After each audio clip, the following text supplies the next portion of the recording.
tonight's suspect number 2. Tonight, less crowded. Tonight, on the brink. Here's the latest from the CityPulse News team. CityPulse tonight. Good evening. 2 down, 2 to go in the just desserts murder robbery probe. Police have put the cuffs on a second suspect.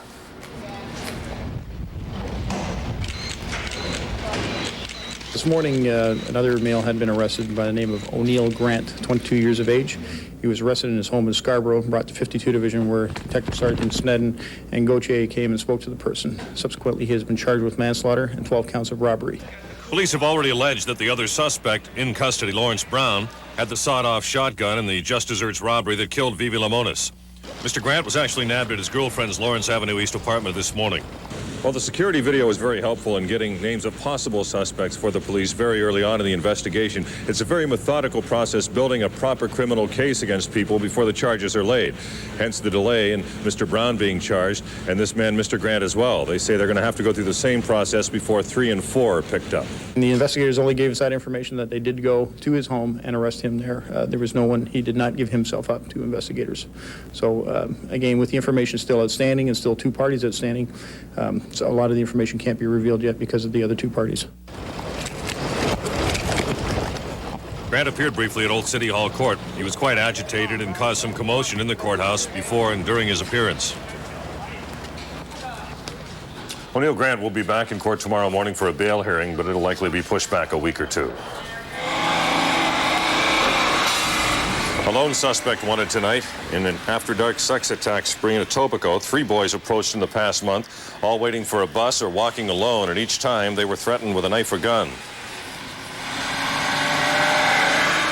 Description of the suspects, the same in each case. Black male, 20 to 25 years, 5'9 to 6'1", 150 to 180 pounds. Medium build, short black hair and brown eyes. Police warning kids to be on alert, especially at night.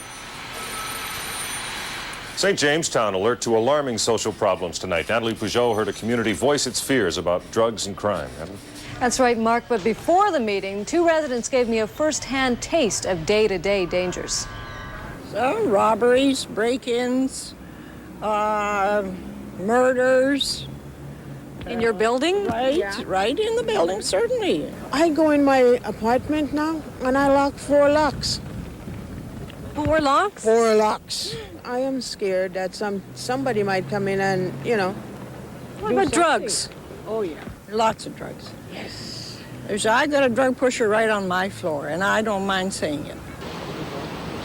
There have been dozens of meetings on crime here in St. Jamestown, but this one's a little different. For the first time, 7,000 residents were asked to fill out a survey listing their concerns. And for the first time, politicians from every level of government and the police are here to address their concerns. We have undercover men operating in this area at the present time, and that way we hope to arrest the people, and with the assistance of the public, taking the public to court and letting them talk to the judges direct towards sentencing, we hope to keep the dealers in jail for a longer period of time. I wouldn't want to put myself in jeopardy, especially with, having my kids in the neighborhood. If I were to see something going on and, maybe with information and stuff like that to the police, I really would, be kind of scared. While this was largely another complaint session for tenants, there was some good news tonight. A new community center is opening up here with daycare, nutrition, and parenting programs open to all. In St. Jamestown, I'm Natalie Peugeot for CityPulse Tonight.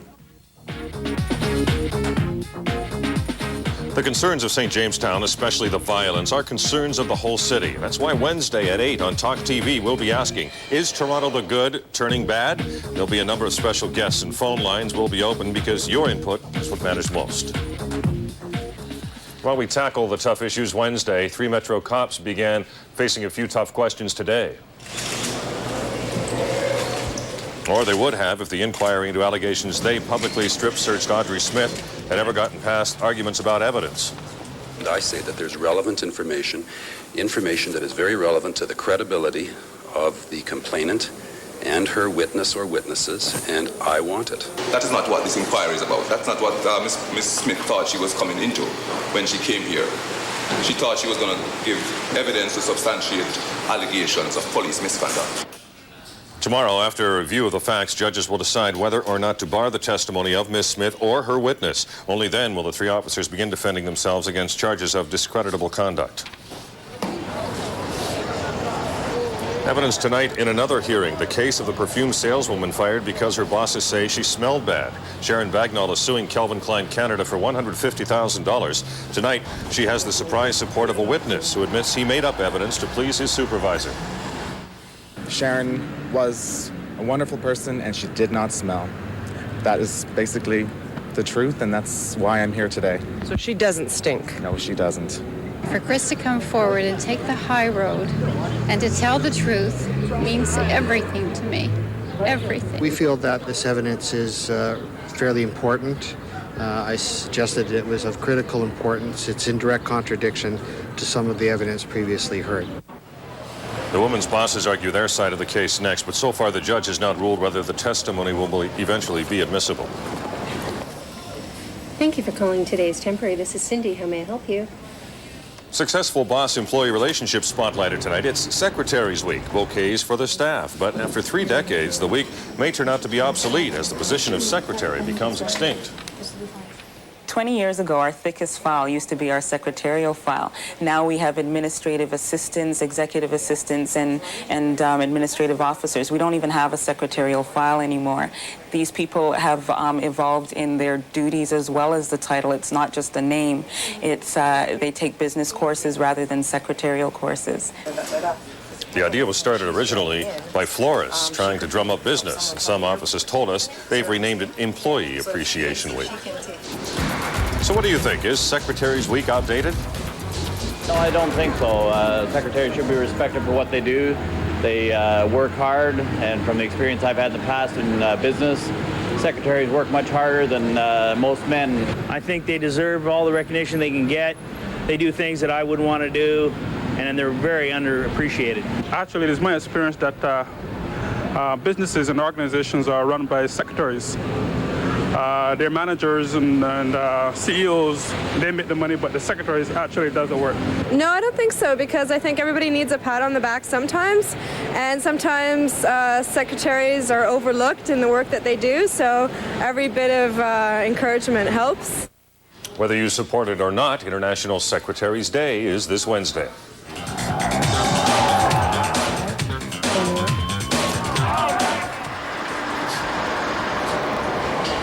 UN convoys pumping new life and hope into Muslim Garajda tonight.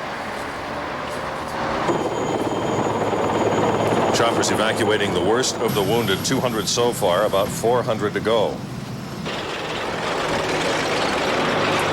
But even as they left the exclusion zone to duck NATO airstrikes, the Serb besiegers slowed the aid operation by peppering the town with sniper fire and burning homes. South Africa pre-election powder keg tonight with 3 deadly bombings in 2 days. At least 2 people killed in Pretoria and 30 injured after a blast ripped through a tavern. Johannesburg also targeted with an attack in a suburb today, killing 10. And yesterday, 9 killed after a blast at ANC headquarters. White extremists suspected. Soldiers mobilized, all candidates urging voters not to be afraid to cast their ballots over the next 3 days.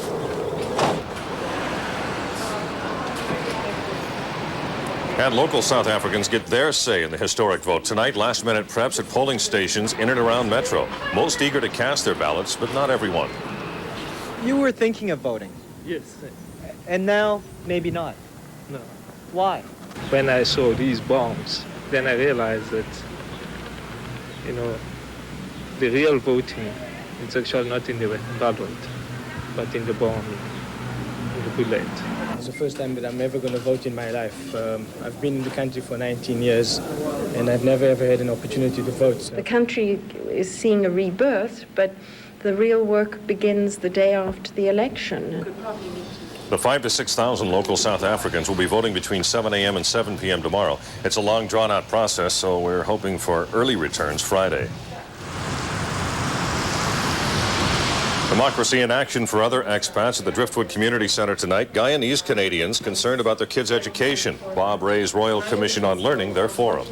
What they are trying to do is to see what youth program is or what youth problems are. Well, from there, the commissioner and his other people will try to solve their problem and make the school principals or the school system or board of education the way that the youth want to be happy. Among the ideas, check the subject matter before sending so-called problem children to special ed classes. Commissioners to meet with Alexandra Park parents tomorrow. When it comes to educating, Upper Canada College is Ontario's oldest hall of learning, and tonight a 160th birthday bash for its first boarding house. Now Vinnie's Food Hall at the corner of Adelaide and Duncan. It's the only original UCC building still standing. The school has been a boys' school for people all over Canada, and it was set up as probably a school that was based on English classical teaching instead of American teaching. Seems the stiff upper lips on this side of the border felt students who went south for schooling came back with a rowdy streak. Back in the 1830s, Mrs. Fenwick's beef stew was menu magic, but these days students are more prone to pine for pizza.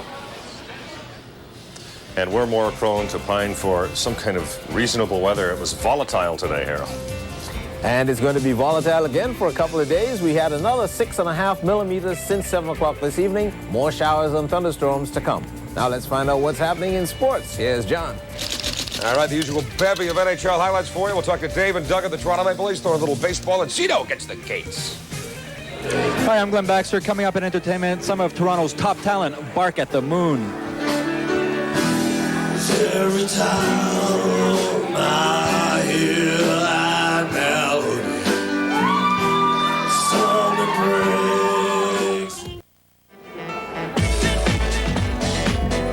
breaks. City Biz, brought to you by your local Chrysler dealer. Starting tomorrow, you won't have to carry as much cash, and you'll have a lot less use for your checkbook, too. From now on, when you buy something, you'll be able to use your bank card to debit your bank account directly. It's much better than carrying cash. I was mugged in January, and they got $300. So I'm in favor of them. I think it's a lot safer than having credit cards, which is a form of debt. So you're paying for something that you actually have money for. The clerk will take it and will swipe it through a terminal and then enter the amount of the purchase. And you receive a PIN pad, which shows you the amount and the type of transaction. You press the OK button. Then you're asked to select your account, either checking or savings. Okay. Then you're asked to enter a PIN to the institution who checks if the money is in the account. And once this is checked, they send you a transaction record. It takes money right out of your account. Really? Yeah, it's very convenient. So I can just use this card? Basically, it cuts down on fraudulent checks. Not only are they NSF, a lot of times people write the wrong dates on them, the wrong amounts on it, and it just basically saves a lot of time this way, too. But we're still going to need a little bit of cash for something, so watch for a new dollar coin with no loonie on it. The new design honors veterans who fought in World War II. The coin will only be produced this year and won't replace the loonie. Finally tonight, New York-based IBM chose Toronto for its first Good News annual meeting in a long time. The chairman told about 400 shareholders that the company turned a first quarter profit of $392 million compared to a loss of about the same size in the same period last year. And he expects 94 to be the first profitable year in the last 4. With the ins and outs of money, I'm Libby Znaimer for CityPulse Tonight.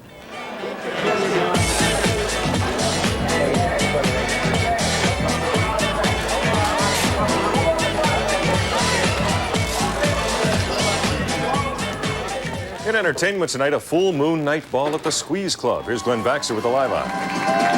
Thanks, Mark. We're at the Squeeze Club, like you said. Everybody here is wearing their finest moon wear. It's part of the Squeeze's Lunar Ball, and it features some of the city's top vocalists, over 30 singers, including Mary Margaret O'Hara, Lauren Segato, many more to come.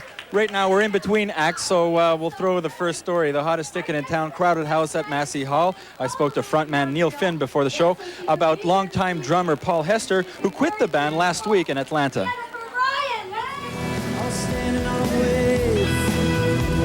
Then I made the drive. I was lying in a cave in the a solid rock.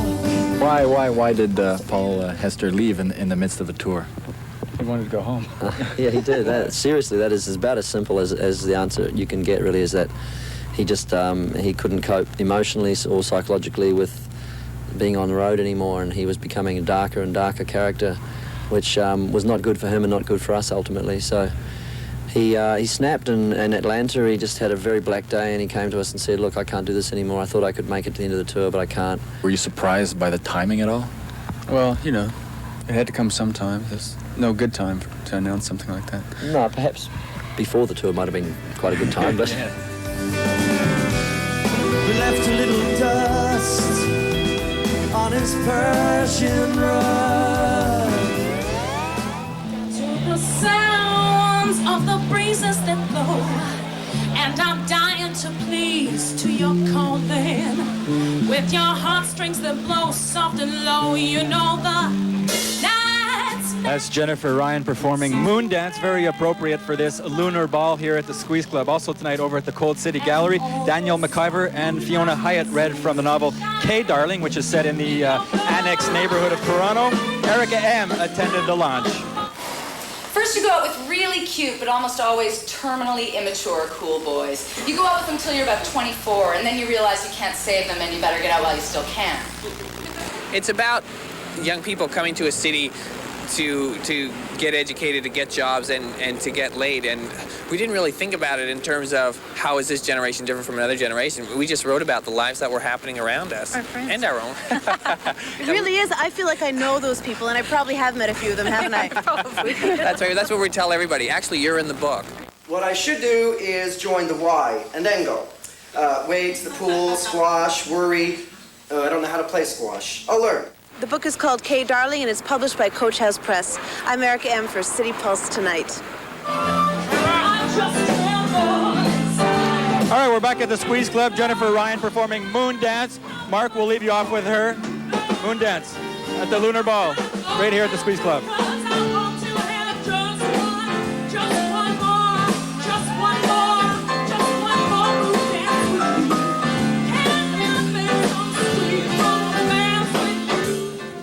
On to sports with Mr. Gallagher. It's a full moon in that department, too, after this.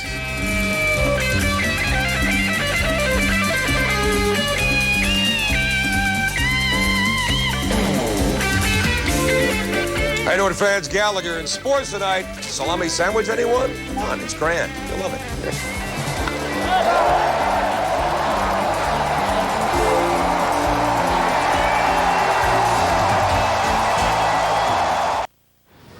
Tons of sports for you tonight. Here's Johnson. Yes, Mark, some strange doings in the NHL since the Stanley Cup playoffs started. And heck, why stop tonight? Pretty big names on the go tonight. Pretty good games as well. And one team on the brink of elimination. Not just any team, no. We're talking about one of the top contenders in the league, the Pittsburgh Penguins. They may go down, but, well, just not tonight. Pens won 3-2. Sean McEachern pops in the rebound on a Mario shot. Pens are away. Kevin Hatcher, nice goal for the Caps. But 3-2 Pittsburgh. It's now 3-2 Caps. In Boston, Bruins and the Habs tied 2-2 in the series. Joseph Stumple jams it upstairs. But 5 minutes to go in the third. John Leclerc with a wraparound 1-1. Then in the dying minutes, it's Patrick Waugh on Adam Oates 1-1 in overtime. Sabres in New Jersey with the Devils. Derek Plant with a pop here. Gets the Sabres on the board, 3-3 in overtime. It's nutty, it's crazy. As for the Leafs, they're on a mini 2-game losing streak after that tough weekend in Chicago. They'll play here tomorrow with the Hawks, then go back to that old barn, that old rickety barn on the right side of the tracks in Chicago Thursday. Leafs held a light workout today. They got in the middle of a night, okay? The flight got in about 5:30. So what's in hand? Well, pretty clear to me. You win tomorrow and wrap it up on Thursday in Chicago, but that won't be easy. Heck, as you know, it wasn't this weekend. I think deep down inside the team knew that it was not going to be easy to win in that building. And now we're back to even. So we worked for home ice advantage all year long, and now we have it, and we got to take advantage of it. Who would have thought you'd be tied after 4 games? I don't get it. You know, as far as what we're concerned, we're just trying to go in that building and take at least the first game. We didn't win that. Take the second game. We didn't win that one either. So now it's back to 2 out of 3 series. We still have the home ice advantage, and our biggest concern is we got to make sure we win tomorrow night. Dougie, smile, baby. Come on, Canada beat the host Italians 4-1 in their opener of the World Championships today. Canada trying to win their first title there in 33 years. Baseball, Paul Molitor, 2 home runs for the Jays, but they go down in Kansas City. 4-3 the final score. One of the home runs and inside the park jobby. Pitchers Todd Stottlemyre and Dave Stewart of the Jays officially charged months after that scuffle with Tampa Bay police. They've been hit with, among other things, battery on a police officer and resisting arrest. There's a news conference tomorrow. Cito Gaston in a little trouble tonight. Now, he wasn't pleased with his play right here. So Gaston goes after Rick Reed, and this is against California, and look at this. Oh, he gives him a little bump there, so he's gone for 3 games. The call, disorderly behavior, and I'll tell you, hey, he was safe, for goodness sakes. Well, I got a live one at Yankee Stadium. I want to thank you. I want to thank you very much. Elvis impersonator likes this. Matt Noakes, bases drunk, and he will blast one. This one is long gone. Yankees beat up the Angels easy. 11-1 the final score. Cal Ripken Jr. and the O's taking on the Oakland A's. Ripken with the seeing eye single up the middle. Jeffrey Hammond scores. The Orioles on their way. 8-6 O's over the A's in the ninth. Mark Daly. All right, John, thanks very much. On to Harold and the forecast right after this. Stay with us.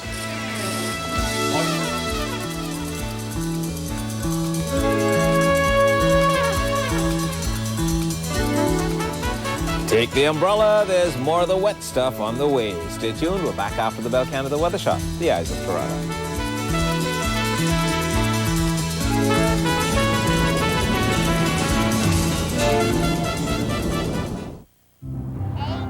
To 7-year-olds, nothing could be more confounding than the laws of physics. Crumple zones, safety cages, and the science of impact have little impact on them. That's life. In the inspirational design of Volkswagen's new Jetta to protect driver and passenger and 7-year-old, every grain of that science, every principle of those laws of physics have been brought to life. And that's engineering. The new Jetta, engineered for life. Is it true that the people at Psychopath know everything? Let's find out. All right. What's the speed of light? Don't know. What about the speed of prune juice? Okay. What do you know about servicing bikes? Good question. We know quite a bit. The radiator has to be properly adjusted so you have proper and precise shifting at all times. The spokes, they have to be properly tensioned so the wheel maintains its trueness as well as its dish. The front and rear cantilever brakes have to be ask these guys about bikes and they never shut up. Brake pads are properly towed in. Time now for the weather, and Harold, every time I walked outside, something else was happening today. And that's how it's going to be for the next 48 hours. Lots of showers and thunderstorms, much milder temperatures on the way, but also some fairly gusty winds. Check out the current conditions now. It is a cool, actually 9 degrees here, and the wind is coming out of the east-southeast at 19 kilometers an hour, the humidity at 95%, the pressure unsteady at 101.0, and that means it's bouncing up and down, and that's because of the thunderstorms that have been going by. Sunrise tomorrow at 6:18, sunset at 8:15. Our high today was only 15 degrees. It's going to hold around 15 overnight tonight as the temperature continues to rise. At 5,000 feet above us, it is already 15 degrees. The only reason we're cool here is because the wind is coming in off the lake. Well, I don't have satellite pictures to show you, but we do have quite a storm in the middle of the continent, and that is what's bringing up all this Gulf air, producing the showers and thunderstorms. Let's take a look at the radar picture, and you can see those showers and thunderstorms moving steadily eastwards across southern Ontario. They will be here for several hours, but during the morning hours tomorrow, around 8, 9 o'clock, we should start seeing some breaks. We may even see a little bit of sunshine before they redevelop tomorrow afternoon. Overnight temperatures around 15 degrees for most of the south, 16 in Windsor, 14 in Muskoka. Temperatures tomorrow soaring into the 20s. We'll get to around 24 in the London-Windsor area. Here in Toronto, much the same, holding at 21 around Muskoka. The next few days, well, as the storm system comes closer, we've got brisk southerly winds coming in for Wednesday, more showers and thunderstorms, the cold front moving by Wednesday night into Thursday morning. That'll usher in cooler air from the northwest. We should see a mix of sun and cloud Thursday and Friday. Temperatures around 16 degrees. And for the weekend, some sun, some cloud, perhaps some showers on Sunday, but temperatures anywhere from 18 to 20. In the meantime, for the next 48 hours, more showers on the way. We could see another 15 to 20 millimeters of rain. Mark? All right, thanks, Harold. That is this edition of City Pulse tonight. The next with Gordon Ann tomorrow at 6. Watch for updates overnight and on BT and LT tomorrow. Thanks for joining us. Good night.